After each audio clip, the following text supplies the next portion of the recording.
Da da da da. What's my good chair? Welcome, everybody. Let's give YouTube a couple of minutes to get those notifications out. In the meantime, if you've never met me before, hi, I'm Cindy. I explore the inside and the outside. I gotta laugh at myself, because I have had the same intro since I started this live podcast.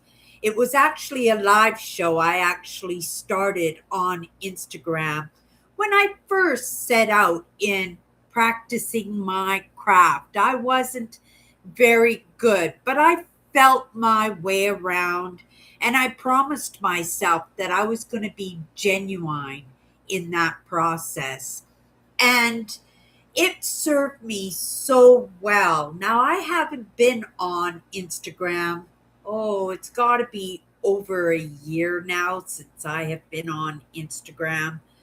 And I always say it's because I am such a Google girl, right? That this is home for me. Being a YouTube creator, where I started out, that I really felt that, when it comes to the future, when it comes to, even when I first started out, a lot of people didn't have this idea of how deep AI learning, how deep this digital age was going to get. And I felt in my heart that something about this was forever.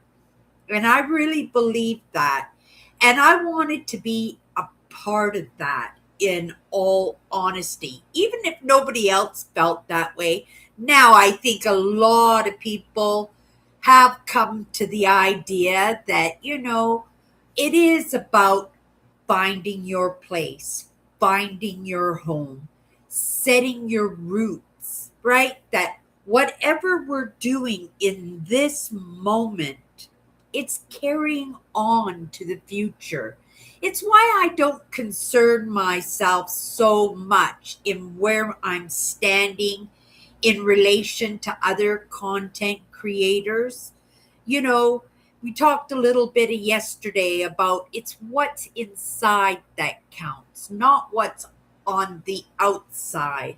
And I think, in this moment, just being a human being and just creating the best life for myself that I possibly can, that what I'm doing serves me and it serves my community, I think, magnificently. I do.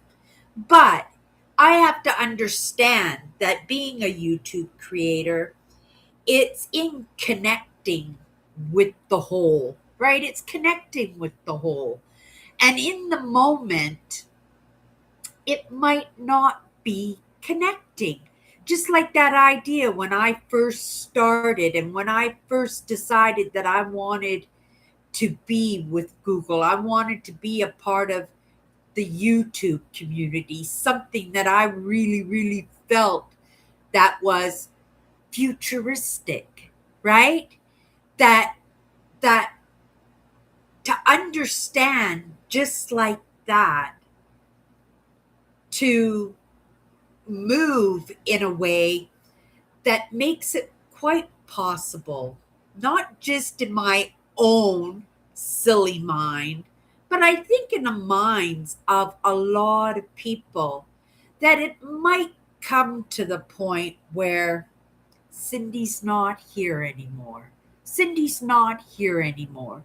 And even if my message doesn't hit home in this lifetime, that at some point down the road, because we haven't got there yet, right? The future is something that is far from our physical being of understanding. But in the future, it's the past. And in the past, we make mistakes, right? That affect the future.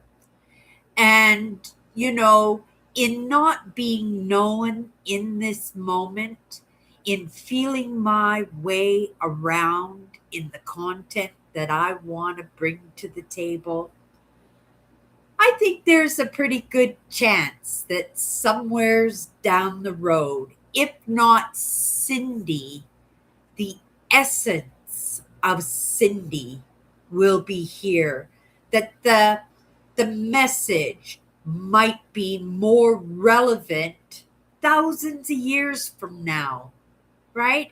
And like I said, it's why I don't concern myself in the comparison game, right? In understanding that everybody gets their 15 minutes of fame, and that's the truth. And maybe that 15 minutes for myself in this lifetime has already passed, but I'm still here. I'm still in the present, feeling out the future just like I did. How long has it been now? Over 2 years, I think, since I've been here on YouTube, Monday to Friday with this podcast. But this podcast was on Instagram, and that is a totally different game. Not to say it's not relevant, because I do love Instagram. I always have. When I first started on Instagram, it was a platform where I could show and share my beautiful Mother Nature landscapes. And then, as all platforms expand or die out, and grateful that Instagram expanded. I didn't realize they were going to expand into Meta, into Facebook. I really thought that Instagram belonged to Google, like it was meant to be a part of my life. But it changed, and I'm a big believer in change, right? Because we do make mistakes, but mistakes can be recognized by looking at the past. And if we can do that, we can do a lot of course correcting. And so, right, I'm quite content, and I'm quite adamant in my ideas that, like I said, Cindy is not going to be here forever. But the essence of me, maybe, maybe it'll be in the AI, maybe in like the Matrix, maybe it'll be in like cloning, maybe it'll be in DNA recognition, maybe it will be in actually being able to get past the mask, because we all wear masks. Hello, Earl. Hello, Tammy. I hope you guys are having an amazing night, an amazing week. Um, but but I got distracted in the comments, and it does happen, and then we just find our air, right? And we find our space, and we find our moment again, and the next thing we recognize that we come back to ourselves, and we come back to the conversation of those masks that each one of us wears. And we're not experts. We're not, right? We're not all, I was going to say, police interrogators and people who look into characters and be able to read like our actions with our hands, the blinking of our eyes, the workings of our brains. But that doesn't mean that in the future that might not or may be a possibility, right? Oh, to the 20 NFL draft. Oh, you like the football, do you, Tammy? You like the sports? I'm guessing there were a lot of males in your household. For myself, I've never been a sports guy. or a sports girl. Even though my dad did call me George, he never had any boys. My dad just had girls, and he would have loved to have had a son. It wasn't in the cards for him, right? We don't get to dictate every aspect of our life. That doesn't mean, again, going back into the future, that isn't going to be something that's viable in the future, right? But getting back to this idea about mass, right?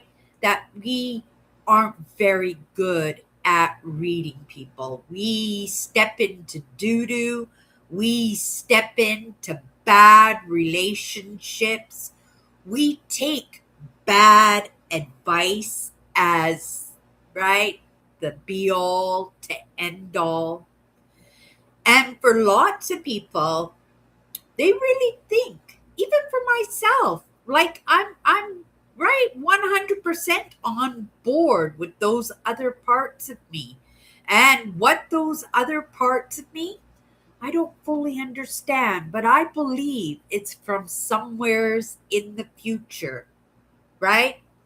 Not somewheres in the past. Maybe it's in that little partnership, right? Because epigenetically, our lives are just compounded and little tidbits are added on from each generation to the next, depending on the experiences, depending on the world events, depending on our choices, in our choices. And we can only dictate our own choices. We can't dictate the choices of anybody else, right? And we can't dictate the emotions, and we shouldn't even try to dictate somebody's emotions. And that's coming from somebody who was shut down, like intentionally shut down, and never actually was able to find my own voice. Well, I would have to say I stepped into it a little bit as a necessity as a teenager. In my final senior years in high schools, I had teachers that involved themselves in my life, took interest, wanted to help me, recognized that I had some problems, and wanted me to be able to better fit in. And they paid attention, and they saw for themselves a few strengths that I might have had. And they suggested to me a few things that really helped me out. You know, one of those being drama class, and being able to find my voice.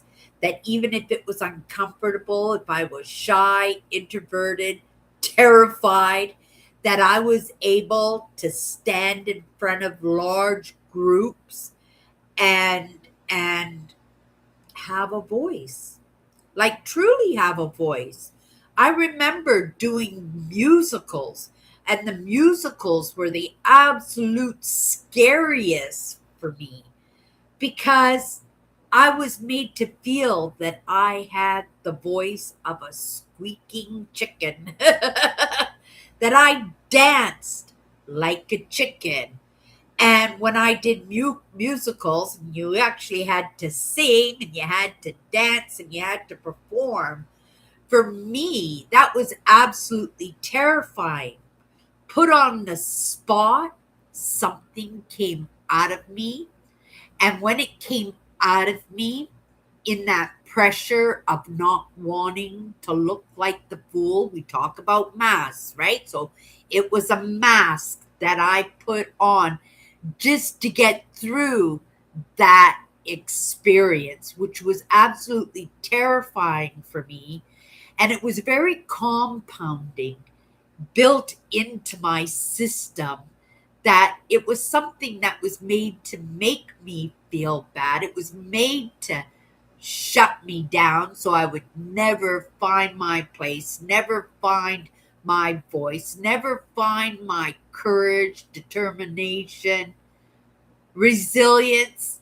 It was always there out of necessity, just like I said, and having that mask and saying, okay, I just got to do this, or I'm just going to look stupid, or people are going to laugh at me, or people are going to reject me, or they're going to boot me out of drama class and put me in costumes. And that's why I kind of crossed in my interest in makeup, because in all honesty, I didn't believe that I could succeed in presenting, in acting, in singing, in dancing.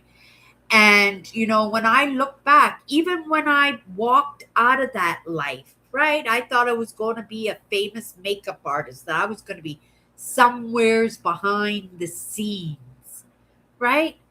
That, like I said, I cross trained in makeup so that because I loved the acting, I loved the theater and the production, I loved it all, but I didn't feel that it was my place. I didn't feel that I would be welcomed. I didn't think that I had the capacity for it.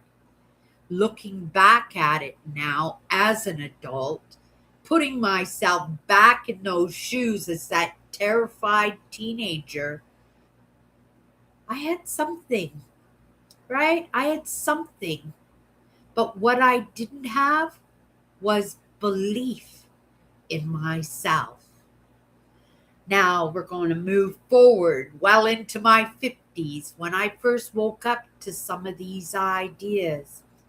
I was an urban explorer, right? I still urban explore. I just don't get out on the road as much as I used to, right? But I used to explore abandoned farms, abandoned barns, abandoned one room schoolhouses, and abandoned churches, and wander around in farm fields. It was something that I did to calm my system, right? In just going off into the countryside in my car. It was like freedom when I got my first car, and I was gone for life, because spending time with myself gave me such solace. It gave me such calmness to my system that was totally wired from the experiences and growing up in dynamic families and having curious and interesting coping mechanisms that made me that I couldn't be invisible, that I had no choice but to become a target in humiliation. And I take responsibility for that. I did that. That, looking back in my life, was a mask to keep everybody away, right? Because I didn't think that I would be welcomed, I would be accepted for who I was, because it was projected onto me that I was a zero, that I was a loser.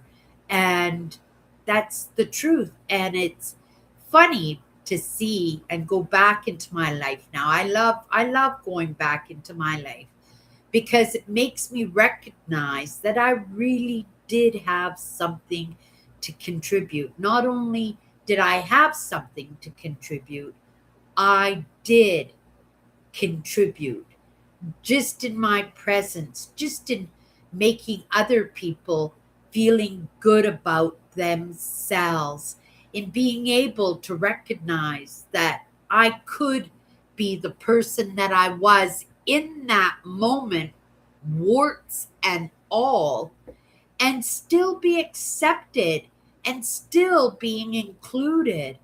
And that's something that's absolutely beautiful. And that's something a lot of people don't recognize about themselves, because believe me, I'm not the only one who grew up in dynamic families. I call it dynamic families, but very traumatic experiences, right? Some of them brought on by ourselves, some of them projected on to us by friends, family, right? other kids at school, teachers and peers at work.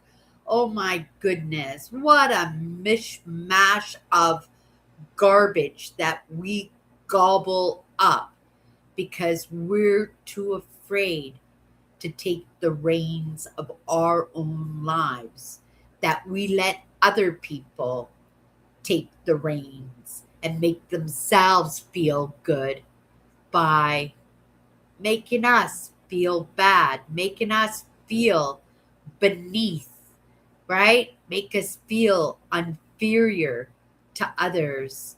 And, when I say I do shadow work, it's not just to go back there and rehash these terrible, terrible experiences in my life. These experiences that really messed me up, ruined relationships, not only ruined relationships, but made some relationships impossible to manifest in my life because of my own fear of the catastrophe of it all.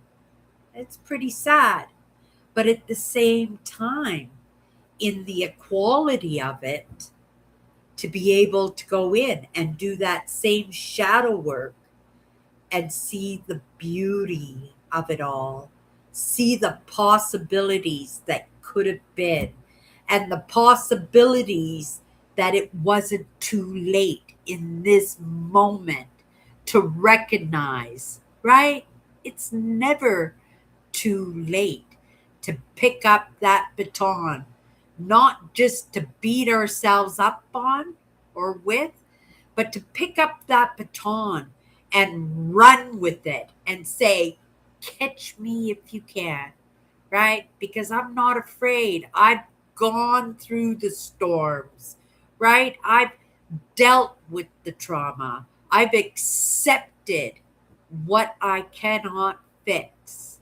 And what I can fix, if I choose to, because lots of times we think we need this, right? Just like I thought that I needed to be married, that I needed to have children, that I needed to have an amazing career, just like everybody else did. But that was in looking and seeing other people's lives and thinking that that was something for everybody, right? That was for everybody. And I was just being denied it, right? What you think about is realized. It didn't stop me from dreaming those things. And, right, what you think about is realized. And I realized those experiences. I realized my Cinderella wedding, my Prince Charming, and the career that I absolutely adored and knew that I was built for, that I was taking care of myself, and at the same time as I taking care of myself, I was training myself without even knowing it, just like in those acting classes, that it brought me out of my shell and let me realize that, my voice was not so terrible, that my dancing was not atrocious, that my smile was welcomed and needed, that I recognized those things.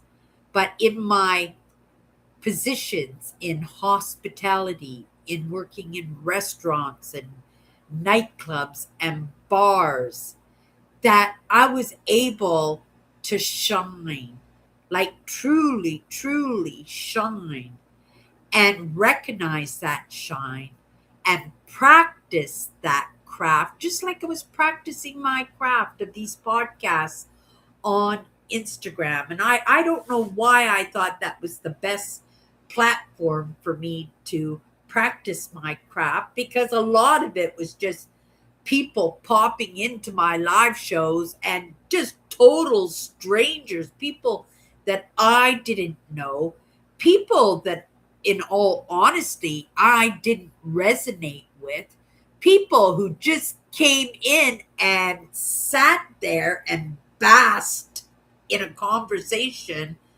that I had to lead in. And I felt a lot of these people didn't really care for me. I didn't even know who they were. And it was scary and it was disheartening because I really wanted to work with people, right, that could use what I had to offer, right?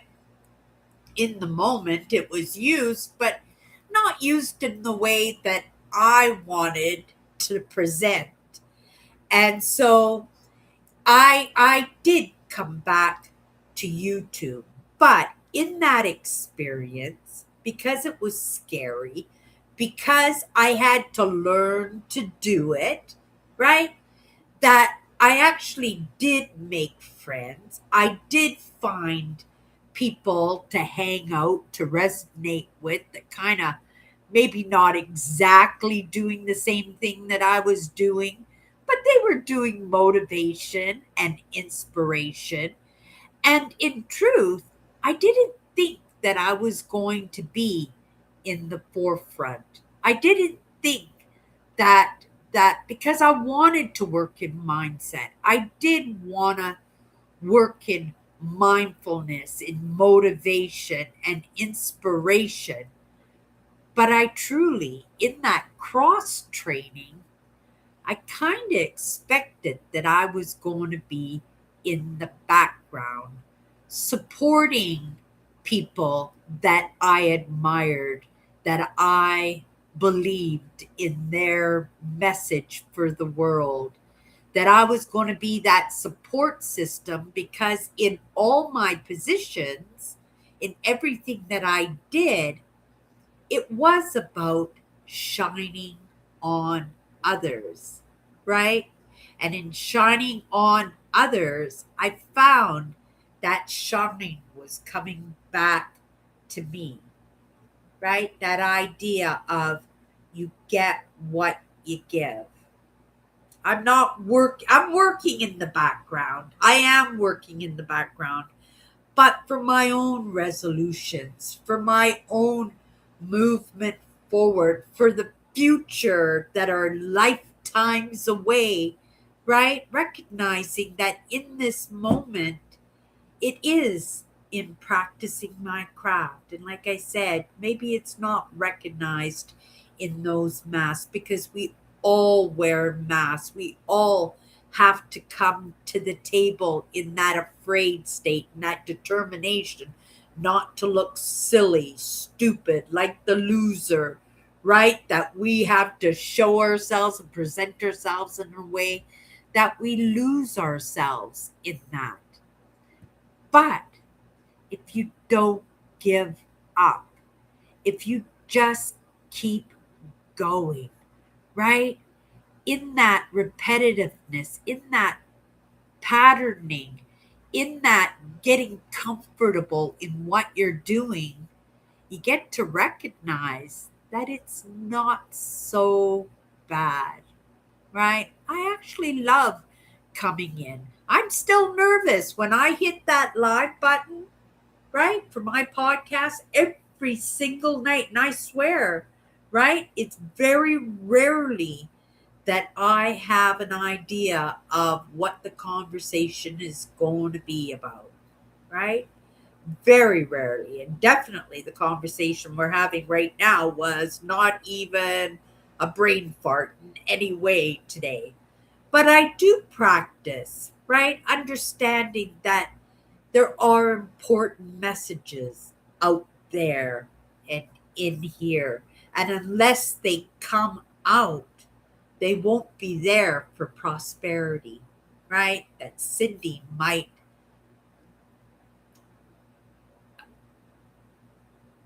dwindle away, that might phase out, might go off in different directions, might do something else. But I'm here right now, and my messages are here right now.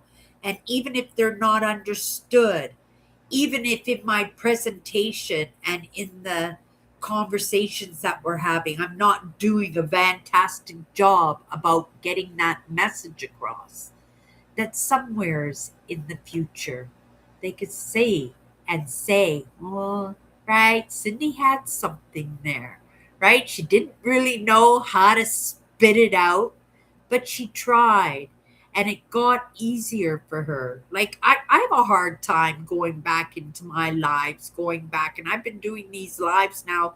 Oh my goodness, it's gotta be 8 or 9 years now, right? That I've been doing these lives. And I've been on YouTube for 12 years. It'll be 12-year anniversary on New Year's Eve. And that's a long time, especially when you don't see the workings of it. You don't see the success of it. But the idea is that it's not for this moment, that possibly that it's for tomorrow or next year or 10 years or 10 lifetimes from now. And right, that technology, that state of our AI learning, which it right, it's going to phase into something else. We don't even call it the digital age anymore. We call it the age of AI learning, but it will phase into something else. And in that technology, it might be known, it might be understood. And I'm not looking for prosperity. In this moment, I'm looking for my own resolutions, my own understandings, getting solidified in my own perspectives and in my own beliefs. Right? Of course, I have dreams, I have wishes, and I'd be okay with however this moves along because it's moving. And that's a big part of my brand is about moving forward, right?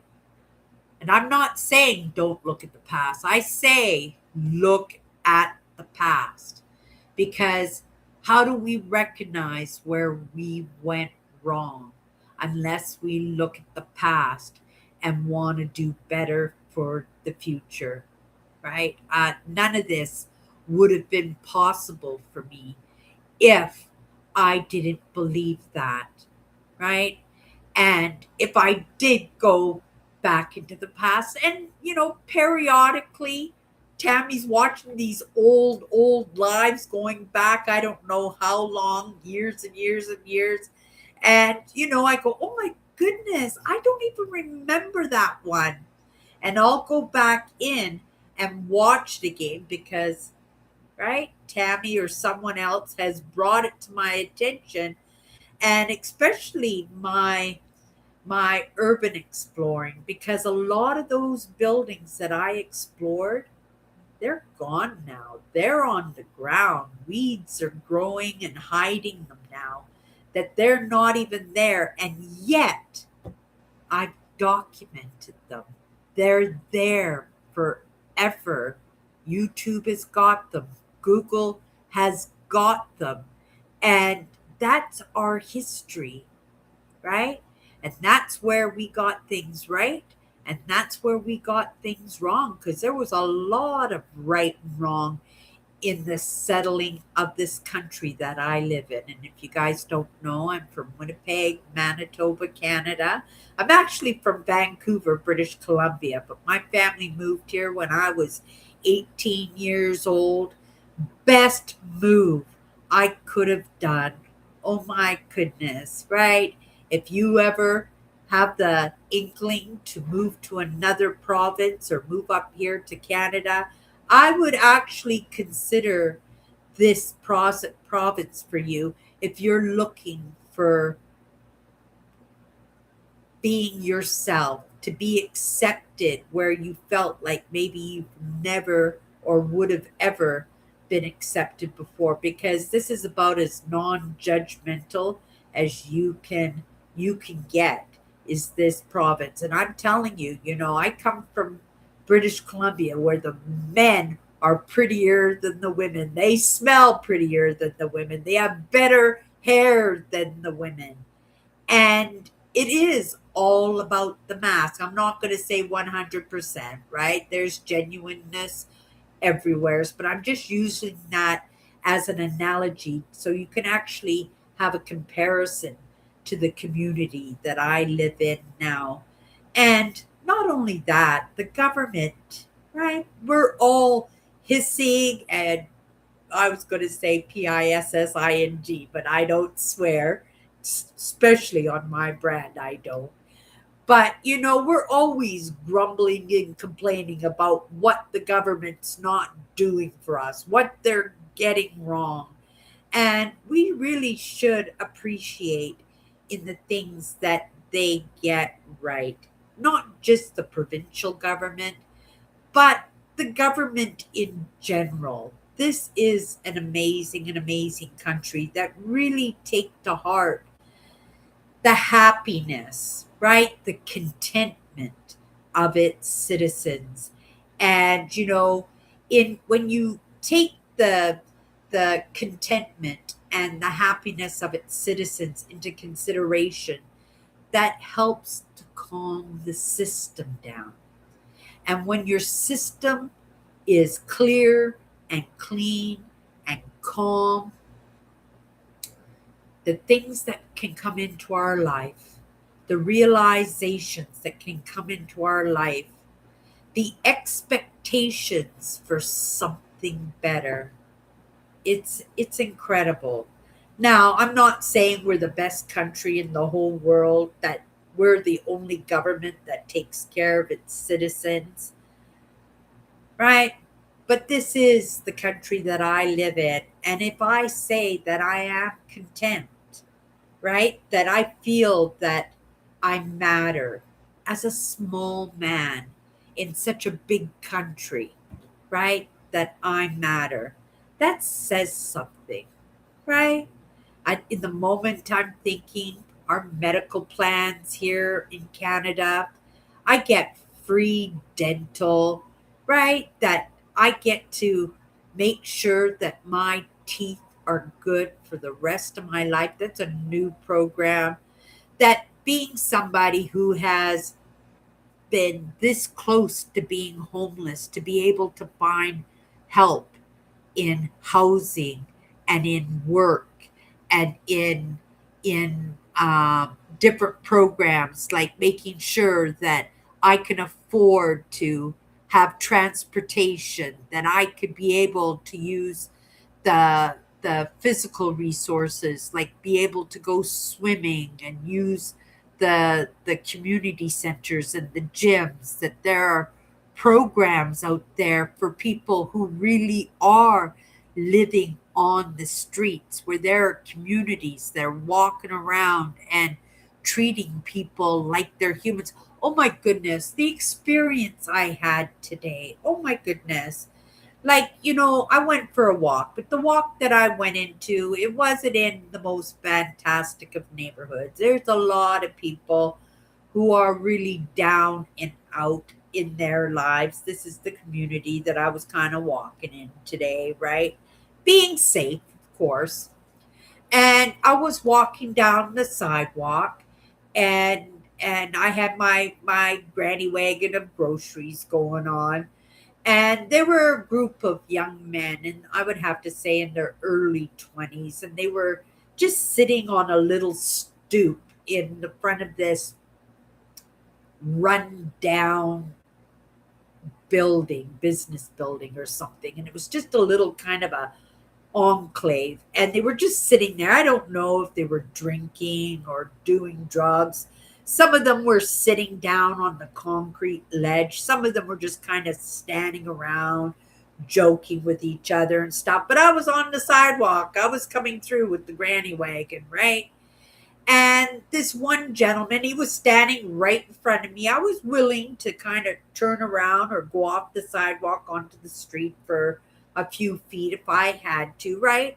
I wasn't afraid, but I wasn't being silly and not paying attention to my own safety. They were young men. I had a granny wagon full of groceries that they could have easily run off with. And this one gentleman, he just kind of walked off to the side and he gave me space on that sidewalk. And I looked at him and I smiled, and it just warmed my heart that he did that. And I just said, "Thank you so much, dear." Right? And he says, "Oh, you're so welcome. Have a nice day." And I went, right. And it's not because I'm a little old lady or anything that he did it.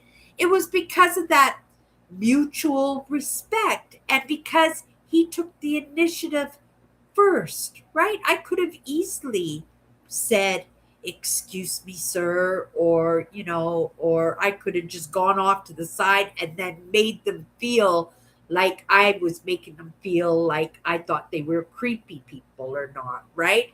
And I was non-judgment in that experience that I had with him. And he was beautiful. He was a beautiful young man. Down and out, definitely, definitely. But experiencing that that idea that somebody belongs in this world, belongs in this community, right? That isn't a zero, that isn't a loser, that we're not looking at these people who have problems. And maybe it's because of my own experiences in my own life. I would assume that a lot of it does kind of relate to that because, that was an experience that I had, since I was a little kid. That was the experience that my father had and my grandfather had. And right. And my mother's side, it was their own set of issues that they were dealing with. Right. But nobody's perfect. We just all wear masks, right? To represent ourselves of something that we're not. And just as much as we can represent ourselves as the be all to end all, that I am better than you, right? That somebody could represent themselves as that zero, as that loser, because that's what the world expects of them, right? That's what the world divvies out to them. And I relate to that myself in my own experiences. And I wouldn't relate to that as much as I do unless I was that person that went back to my past and did that shadow work and really delved into those experiences and those adventures and those projections on myself that I did myself, and those projections that were just set to make me feel that I was lesser than somebody else, that I wasn't deserving, right? Have a great night, Earl. Thank you so much for coming in tonight. Let's just come into the comments here. Uh, Tammy says, "I love sports and football. And one of them, my father was an alcoholic, no sports. And my brother wasn't into sports, only me growing up. I love ALPT of different sports. I don't know what that is. I'm going to assume it's got something to do with television or I don't know what that means." Like I said, I don't know much in the way of sports, but that's very unique, Tammy, that you were able. Were you a sports minded person as a child? Like, did you participate in school sports or community sports or anything like that? Yeah, very interesting for a lady to have those kind of interests and not have them, right? Like I said, I didn't like sports, but I learned a little bit just because my dad loves sports, right? My house was run on majority rules, but when it came to hockey night in Canada, nobody got a say except for my father, right? So we had to sit and watch, and I did, and I hate to say it, but in my genuineness, being truthful in that, I only watched it for the excitement of the fights, right? This we're going back into the 70s where they didn't even wear hockey helmets, and that the half the entertainment, maybe 75% of the entertainment of the hockey game was the brutality of it, was the big gang up fights and I guess in a way I thought it was like wrestling, that it was kind of stage, that it wasn't really real, that they weren't really getting hurt.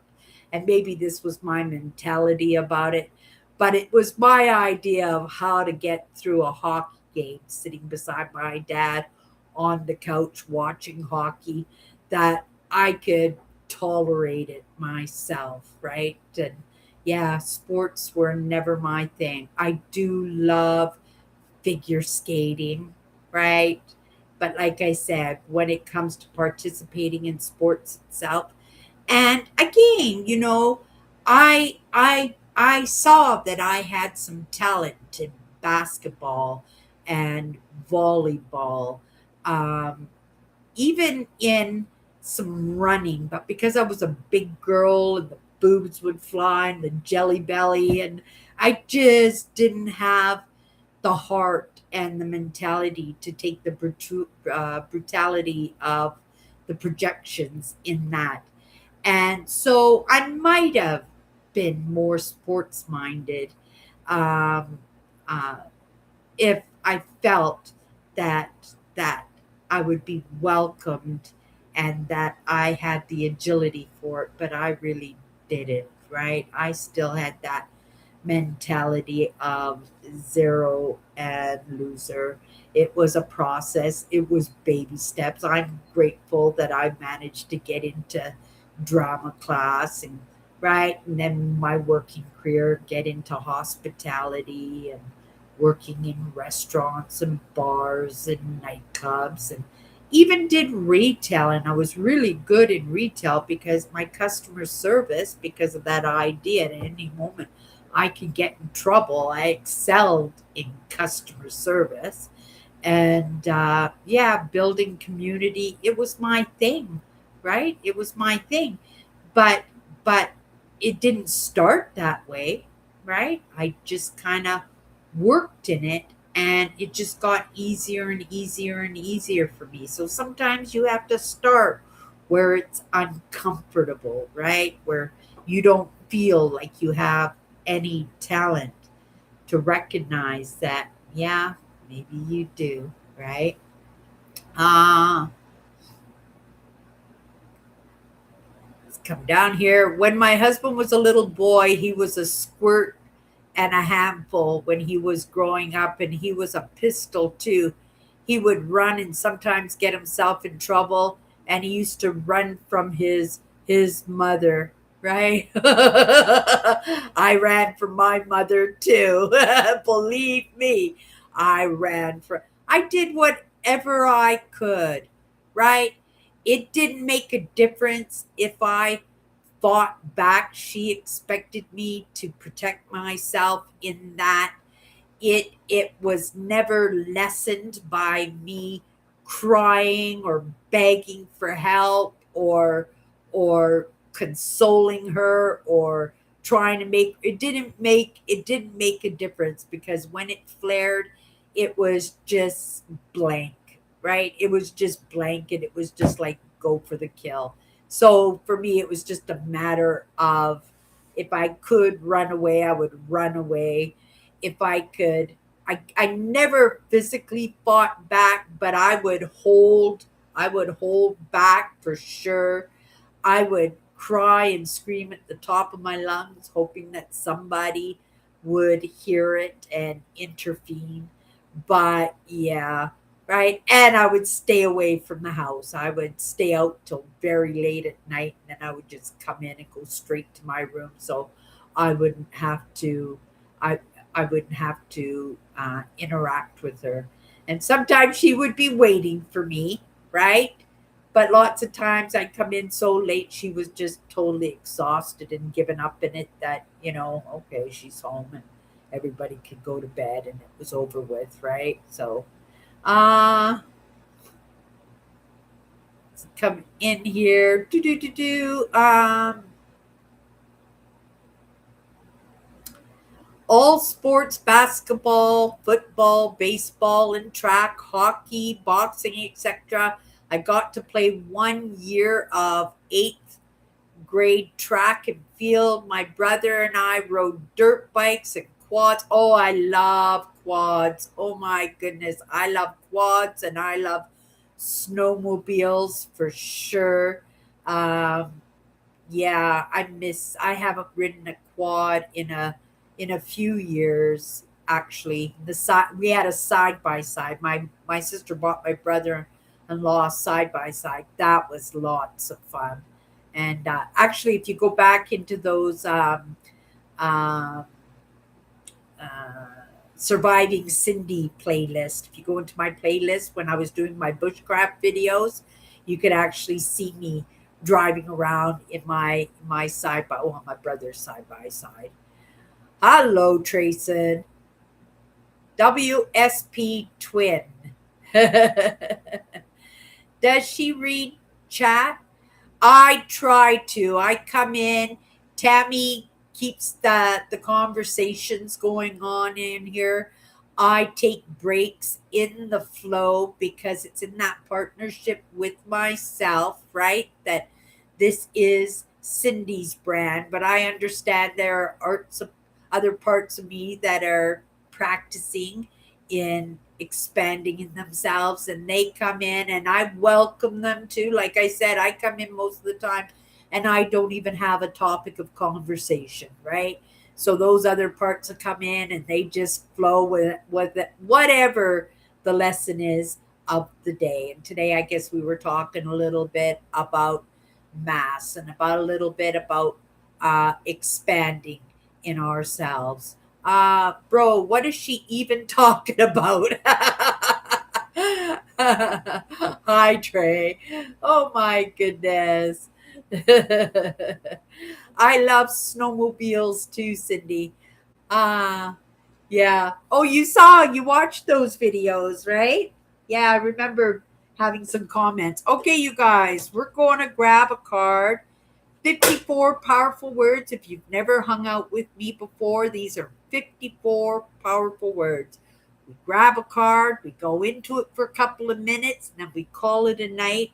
Sometimes it's relevant to the conversation. Sometimes, right, we're off in another one. But that's the way I flow, you guys. That's the way I flow. Okay, you guys, let's grab a card. We had the word happiness twice this week, didn't we?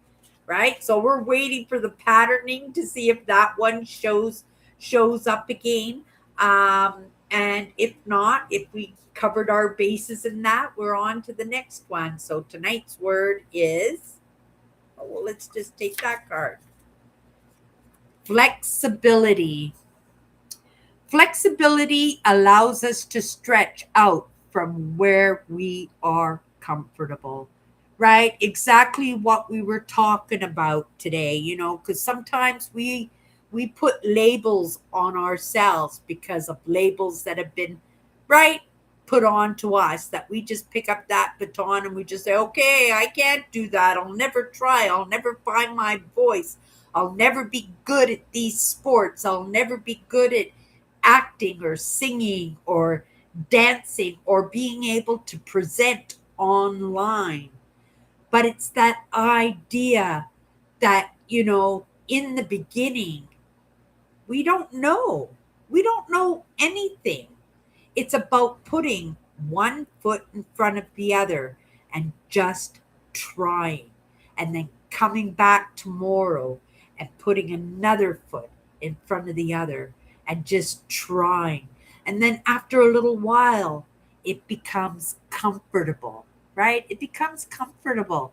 And when it becomes comfortable, that's the time to come out of your comfort zone, to stretch a little bit further, to expand a little bit further, right? Understanding, right? That flexibility allows us to stretch from where we are comfortable, right? Get out of our comfort zones. Get out of our comfort zones because those zones, we got those. We're comfortable in them. Right? We have learned that lesson.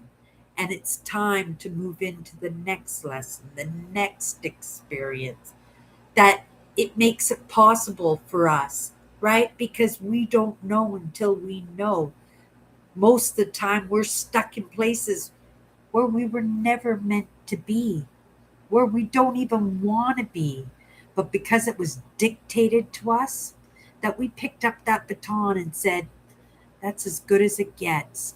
This is home, right? This is the best that I can do. This is all that I can expect for my life.